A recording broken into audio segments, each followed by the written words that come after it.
एक बार फिर से आपका हिंदी साहित्य की क्लास में मैं अशोक कुमार आपका फिर से स्वागत करता हूं। सभी विद्यार्थियों का हार्दिक अभिनंदन। पिछले वीडियो में हमने हिंदी साहित्य के भारतेंदु युग के आधुनिक काल में भारतेंदु युग के बारे में पढ़ा और जाना कि उस युग में कौन कौन से प्रमुख कवि थे और उनकी कौन कौन से प्रमुख रचनाएं थी। भारतेंदु युग में रीति काल की सभी प्रमुख जो रीतियाँ थी, मान्यताएं थी और गद्य साहित्य की जो विशेषताएं थी वो सभी मिलती थी। उसके बाद में सन 1900 से 1920 ईस्वी तक या 1922 ईस्वी तक का जो हिंदी साहित्य लेखन काल था वह द्विवेदी युग के नाम से जाना जाता है और आधुनिक साहित्य काल का द्विवेदी युग दूसरा उप विभाग माना जाता है। द्विवेदी युग का नामकरण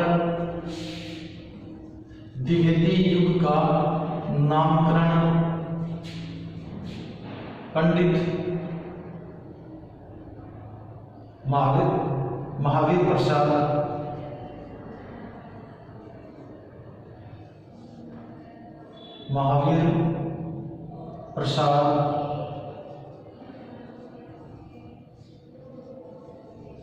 द्विवेदी के नाम से माना जाता है। द्विवेदी के नाम से हुआ। द्विवेदी युग का नामकरण महावीर प्रसाद द्विवेदी के नाम पर किया गया। इस द्विवेदी युग को 1900 से 1920 ईस्वी तक माना जाता है। जून 1900 ईस्वी में जून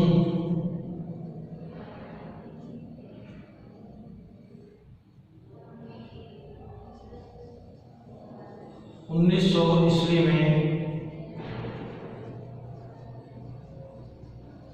सरस्वती पत्रिका का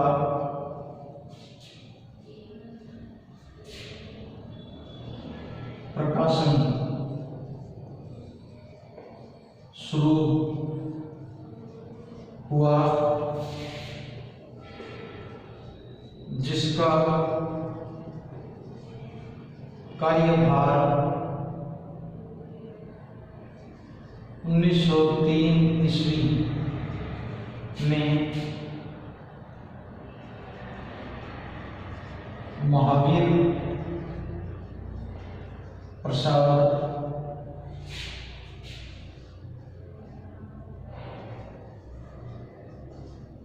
द्विवेदी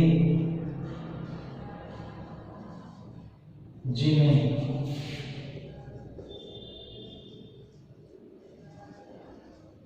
संभाला। इसी कारण इसे द्विवेदी युग कहा जाता है। द्विवेदी जी ने हिंदी साहित्य में ब्रज भाषा के स्थान पर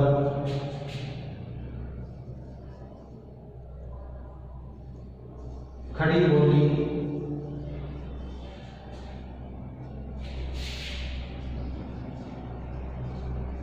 हिंदी का प्रयोग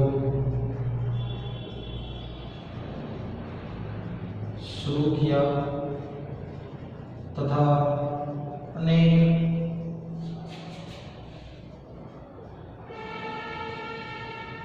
साहित्यकारों व कवियों को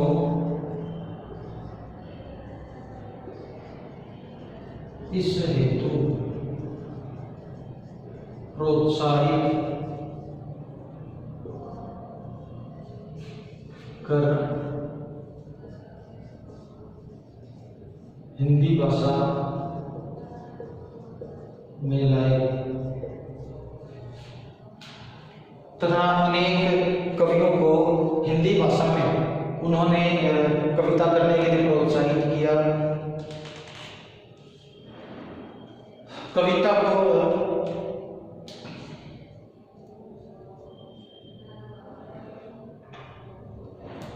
इसके बाद में आचार्य हम आगे पढ़ते हैं कि इस पर आचार्य महावीर प्रसाद द्विवेदी ने खेद प्रकट किया कि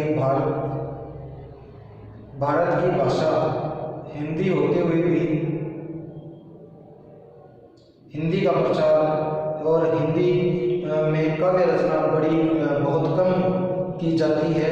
इसलिए उन्होंने अनेक कवियों को खड़ी बोली का साहित्य में प्रयोग करने और साहित्य में अनेक कविताएं इसमें लिखने के लिए दूसरे साहित्यकारों को प्रोत्साहित किया। आचार्य रामचंद्र शुक्ल ने द्विवेदी युग की नई धारा को द्वितीय उत्थान कहकर इसका समय संवत 1950 से 1975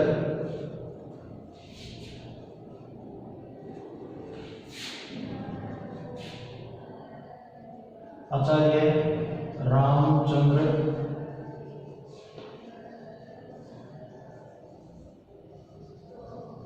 शुक्ल ने इसे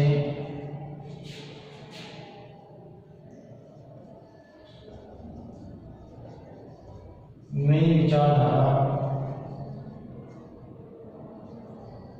कहकर समय 1950 विक्रमी से 1975 विक्रमी संवत तक बताया और माना, अर्थात 1893 से 1893 ईस्वी से 1922 ईस्वी तक का कालखंड इसका माना है। सरस्वती पत्रिका के माध्यम से नायिका भेद, रीति निरूपण, भारतेंदु युग की समस्या पूर्ति की परंपरा को छोड़कर विभिन्न विषयों पर स्वच्छंद कविता लिखने की प्रेरणा महावीर प्रसाद द्विवेदी ने अन्य कवियों को दी। द्विवेदी जी ने भाषा संस्कार, व्याकरण शुद्धि, विराम चिन्हों के प्रयोग द्वारा खड़ी बोली को विकसित रूप प्रदान किया तथा यह इनके द्वारा किया गया प्रशंसनीय कार्य था कि उत्तर भारत की खड़ी बोली को हिंदी गद्य और पद्य साहित्य में सम्माननीय स्थान मिला। हिंदी भाषा के परिष्कार यानी शुद्धिकरण का कार्य द्विवेदी युग की एक महान और विलक्षण घटना थी जो चिर स्मरणीय रहेगी। अब आगे पढ़ेंगे द्विवेदी युग के प्रमुख कवि एवं उनकी रचनाएं।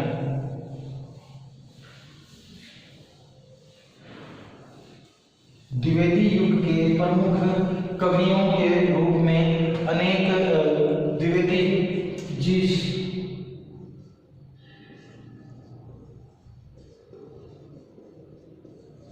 द्विवेदी युगीन प्रमुख कवि एवं रचनाएं। पहले हैं महावीर प्रसाद द्विवेदी।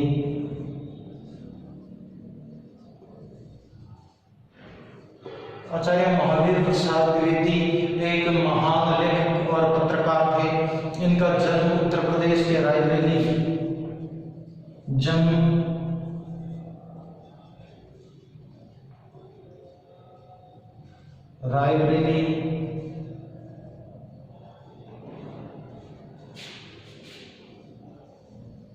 उत्तर प्रदेश में हुआ।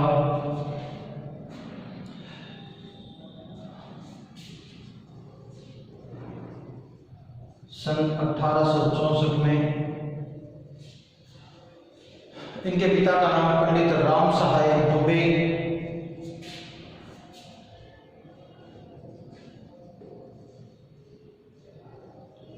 पिता का नाम पंडित राम सहाय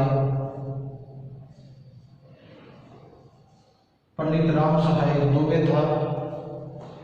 धन अभाव के कारण इनकी शिक्षा दीक्षा अधिक समय तक नहीं चल पाई। इन्होंने रेलवे में नौकरी की और रेलवे में नौकरी करते करते 1903 में इन्हें सरस्वती पत्रिका का संपादन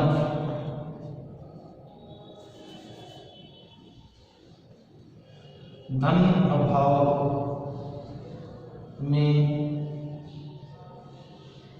रेलवे में नौकरी की 1903 ईस्वी में सरस्वती पत्रिका का संपादन कार्य संभाला।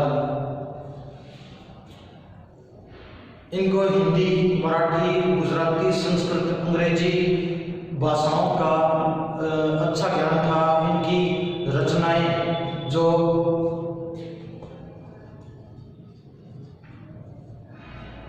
इनकी प्रमुख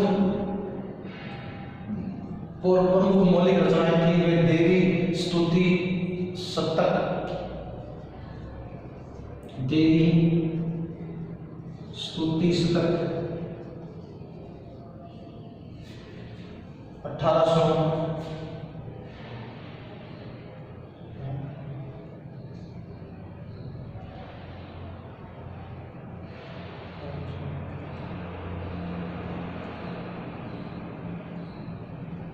देवी स्तुति शतक। फिर अगली इनकी आगे की कविताएं थी 1892 में कन्या कुंजावली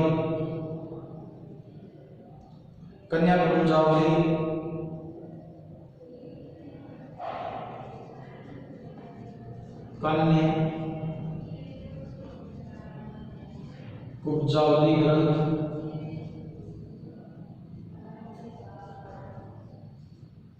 1893 ईस्वी में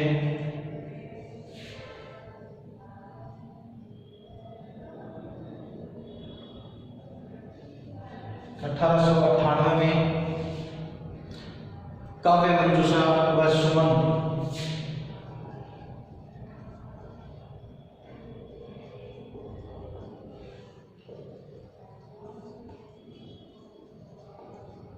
तथा सुमन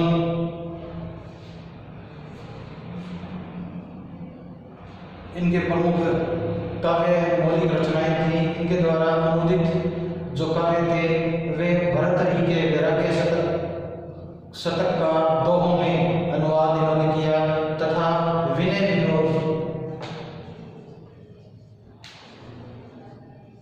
अनुदित काव्य विनय विनोद 1892 में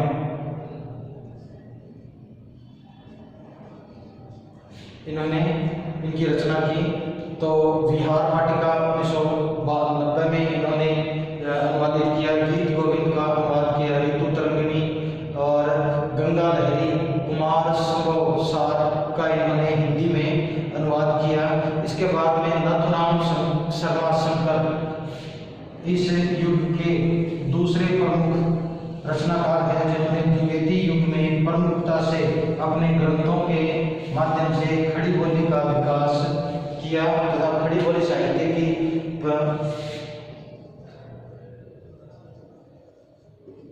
नाथुराम शर्मा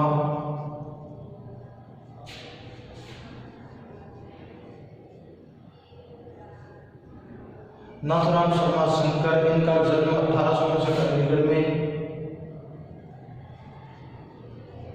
जन्म 1859 ईस्वी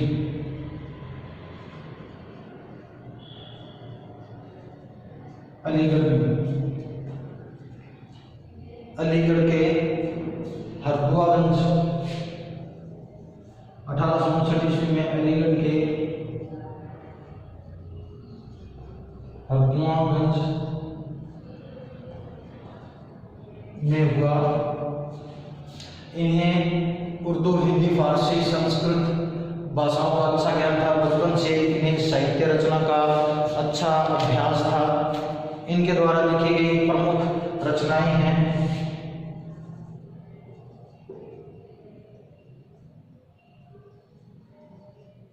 प्रमुख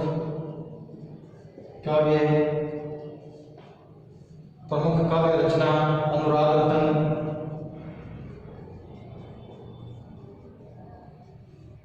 अनुराग रतन, शंकर सरोज,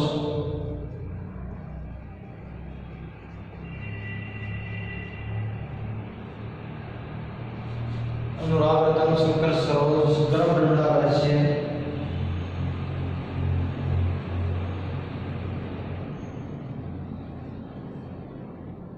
गर्भगंगा रहस्य इनके द्वारा लिखे गए प्रमुख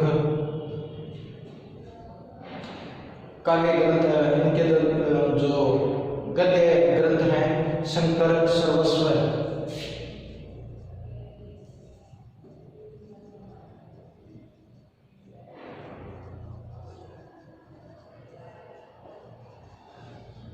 आदि इनके द्वारा लिखी प्रमुख रचनाएं हैं। इनके द्वारा लिखी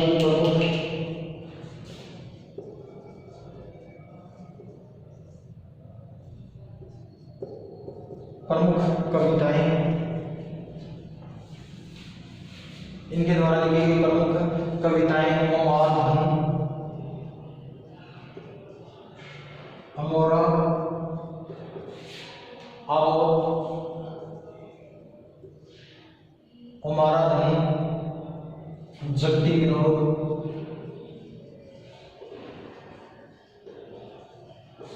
जगती विनोद इनके द्वारा लिखी गई प्रमुख काव्य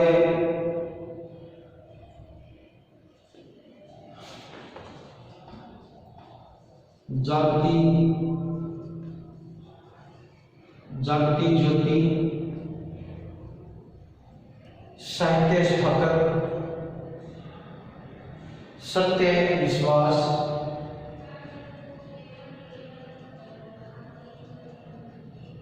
इनके द्वारा कुछ लिखे प्रमुख ग्रंथ हैं। फिर इसके बाद में है श्रीधर पाठक, अयोध्या सिंह उपाध्याय, हरियोध, राय देवी प्रसाद पूर्ण इत्यादि अन्य प्रमुख द्विवेदी युग के प्रमुख रचनाकार हैं।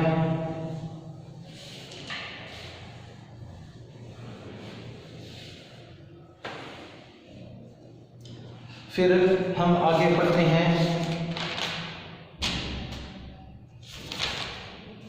द्विवेदी युग की प्रमुख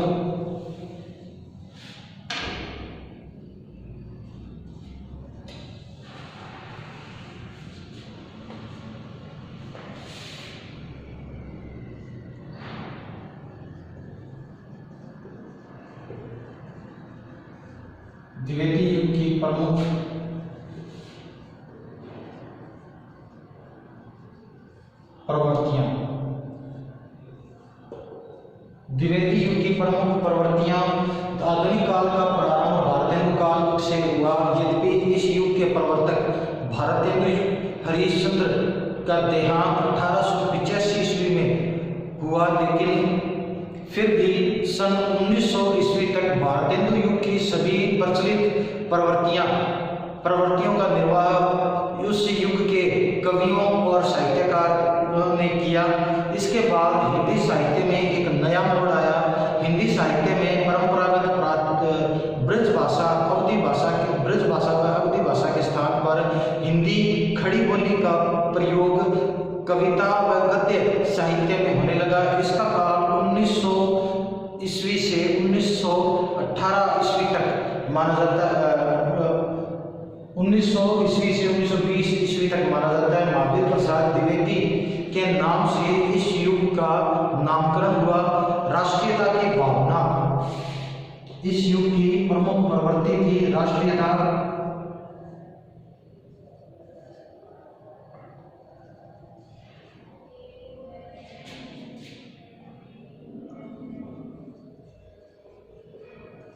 इस युग की पहली द्विवेदी युग की पहली विशेषता थी कि राष्ट्रीय भावना। इस युग में जितने भी कविता, कहानी और गद्य ग्रंथों की रचना हुई, उन सब में राष्ट्रीयता को बढ़ाने का प्रचार किया गया। राष्ट्रीयता की प्रसिद्धि के लिए ही, अर्थात भारतीयों के मन में अपने प्राचीन गौरव इतिहास को जानने, अपने आप पर भरोसा रखने, अपने धर्म, अपने समाज, अपने परंपराओं पर पूरा विश्वास करने और जो पाश्चात्य सभ्यता संस्कृति है उसका पुरजोर विरोध करने का भाव द्विवेदी युग की कविताओं में पंडित हजारी प्रसाद द्विवेदी के कविताओं में मिलता है, जिसमें उन्होंने भारत भारती कविता काव्य संग्रह में उद्बोधन में उन्होंने भारतीयों को संबोधित किया है कि क्या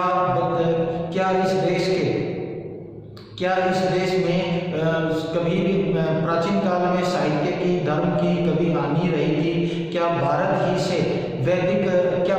से खगोल शास्त्र और गणित जो विधा है वह पूरे विश्व में नहीं फैली? इसका ज्ञान करवाने के लिए द्विवेदी युग की कविता लोगों में प्रमुखता से लिखी गई। और उस समय जो तात्कालीन समाज था, राजनीति थी, उसमें अंग्रेजी राज का पूर्ण हस्तक्षेप था।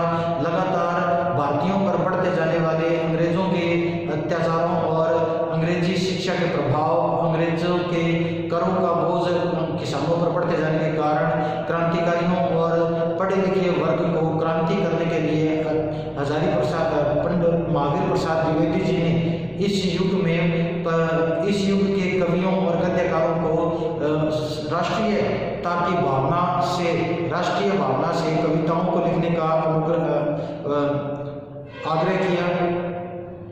इन कवियों ने जहां एक ओर भारत के अतीत गौरव का गान किया, वहीं दूसरी ओर स्वतंत्र भारत की दुर्दशा का प्रकाश अपनी कविताओं में किया। इसके साथ साथ इन कवियों ने भारतवासियों को स्वतंत्रता प्राप्त करने की प्रेरणा भी दी।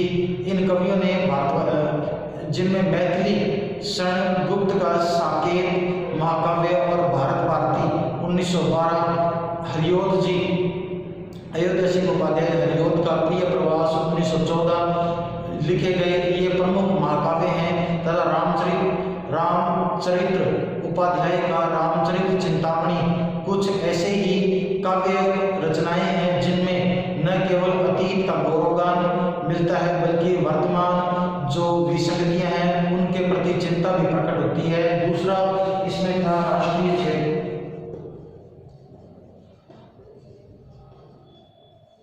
सामाजिक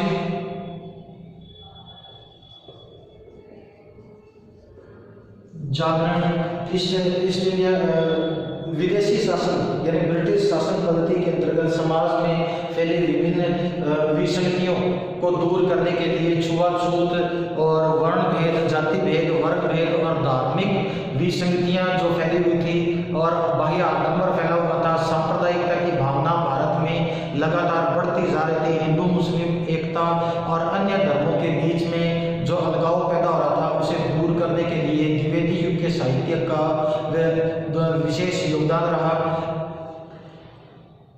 द्विवेदी युग की दूसरी महत्वपूर्ण प्रवृत्ति सामाजिक जागरण में समाज की विसंगतियों को दूर करने का प्रमुख द्योतक नजर आता है। द्विवेदी युग को जागरण एवं सुधार काल कहा जाता है क्योंकि इस समय में ब्रह्म समाज, आर्य समाज, प्रार्थना समाज की स्थापना हो चुकी थी। अछूतों द्वार काव्य का समाज का प्रमुख उद्देश्य बन चुका था। अछूतों और निम्न वर्ग को प्रमुख स्थान दिलाने, सम्मानजनक स्थान दिलाने का कार्य शुरू हो चुका था। इति वर्तात्मकता इस समय की प्रमुख विशेषता थी।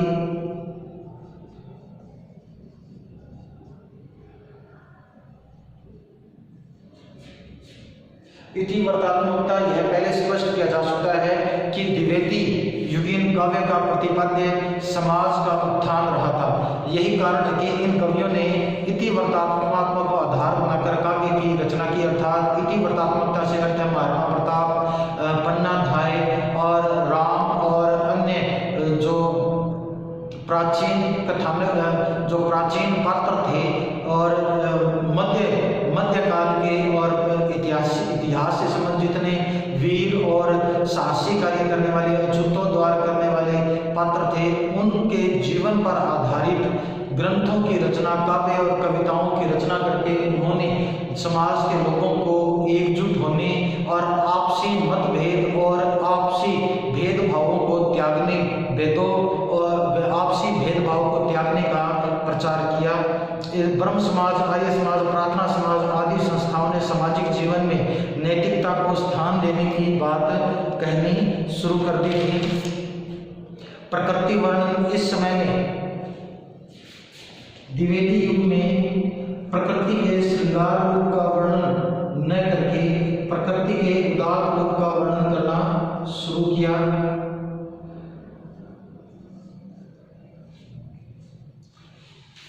द्विवेदी युग के काव्य में प्रकृति वर्णन प्रचुर मात्रा में देखा जा सकता है। श्रीधर पाठक ने प्रकृति के आलंबन तथा संवेदात्मक चित्र अंकित किए हैं। आचार्य रामचंद्र शुक्ल ने भी आलंबन रूप में प्रकृति का वर्णन किया है, यानी प्रकृति हमें क्रांति उत्पन्न करने की प्रेरणा देती है, जिसमें बादलरा कविता है। बादलरा कविता में जो बादलों को बार बार समाज की विसंगतियां हैं और शोषक समाज है जो ऊंचे भवनों में विराजमान है, उनको ढहा देने और समाज का जो निम्न वर्ग है उसे जमीन में दबे हुए एक अंकुर की भांति बताया गया है, जो बारिश, बादलों की गड़गड़ाहट, बिजली की चमक से क्रांति के लिए खड़े होने की बात कहता है।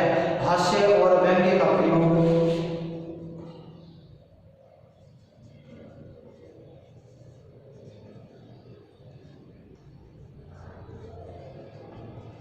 हास्य और व्यंग्य का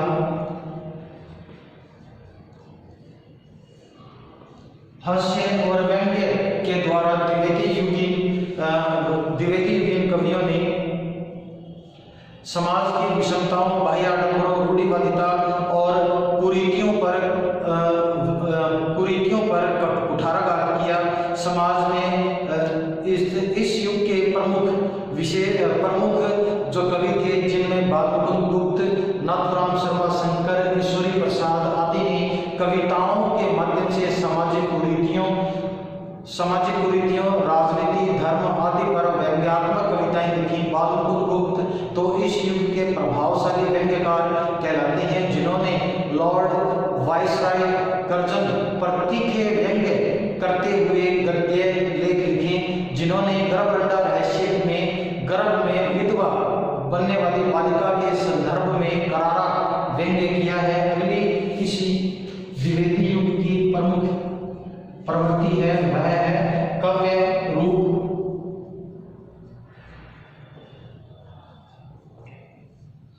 काव्य रूप के अंतर्गत काव्य रूपों की दृष्टि से द्विवेदी युगीन काव्य अत्यंत समृद्ध था। इस युग में प्रबंध काव्यों की रचना विशेष रूप से हुई थी। प्रबंध काव्य, मुक्तक काव्य तथा प्रगति तीनों प्रकार के काव्यों की रचना हुई, लेकिन मुख्यतः प्रबंध काव्यों की रचना ही द्विवेदी युग में हुई थी। इस संदर्भ में यह उल्लेख करना भी जरूरी है कि द्विवेदी युग में प्रबंध के दोनों रूपों महाकाव्य और खंड काव्यों की रचना की गई थी। प्रिय प्रवास तथा साकेत द्विवेदी युग के महाकाव्य प्रबंध काव्य कहलाते हैं। इसी प्रकार रंग में भंग 1909, किसान, जयद्रथ वध 1910, मौर्य विजय, मिलन प्रमुख खंड काव्यों की दृष्टि से लिखे गए काव्य हैं। इसके अतिरिक्त कुछ कवियों ने इस युग में मुक्तक कविताओं की रचना भी की। प्रबंध काव्य के अतिरिक्त इस युग में गीति काव्यों की रचना की गई, जिन पर लोक गीतों का स्पष्ट प्रभाव देखा जा सकता था। अगला सातवां है भाषा संस्कार। भाषा संस्कार के अंतर्गत महावीर प्रसाद द्विवेदी जी ने खड़ी बोली का व्याकरणिक दृष्टि से परिशोधन और परिष्कार से हिंदी साहित्य में मुख्य स्थान ध्यान दिलाने का प्रयास किया। रीति काल में ब्रज भाषा को काव्य रचनाओं का प्रमुख माध्यम बना दिया था। भारतेंदु युग में भी भले ही खड़ी बोली का विकास हो चुका था, लेकिन अधिकांश कवि साहित्यिक ब्रज भाषा का ही अपने काव्य और गद्य में प्रयोग किया करते थे। लेकिन काव्य में ब्रज भाषा का ही प्रयोग होता था और गद्य में कतिपय खड़ी बोली का विकास हो चुका था। खड़ी बोली का इस संदर्भ में सरस्वती पत्रिका का प्रकाशन जब 1903 में महावीर प्रसाद द्विवेदी जी के हाथों में सौंपा गया, तब उन्होंने भाषा संस्कार और परिष्कार करके खड़ी बोली को एक साहित्यिक रूप देना शुरू कर दिया। 1903 में महावीर प्रसाद द्विवेदी ने सरस्वती पत्रिका का संपादन कार्य संभालते ही उभरते और नए कहानीकारों, कवियों और साहित्यकारों को इस पत्रिका के माध्यम से अपनी कविताओं को लिखने का मौका दिया, गद्य लिखने का मौका दिया, जिनमें प्रमुख कवि थे अयोध्या सिंह उपाध्याय, मैत्री शरण गुप्त, सियाराम शरण गुप्त आदि कवियों ने खड़ी बोली की कर्कशता को दूर करके साहित्यिक रूप प्रदान करी। आचार्य महावीर प्रसाद द्विवेदी का उद्देश्य हिंदी साहित्य को समृद्ध करना था, इसलिए उन्होंने देशी विदेशी ग्रंथों का न केवल सुनहरा अनुवाद किया बल्कि अन्य कवियों को भी इसके प्रति जागरूक किया था।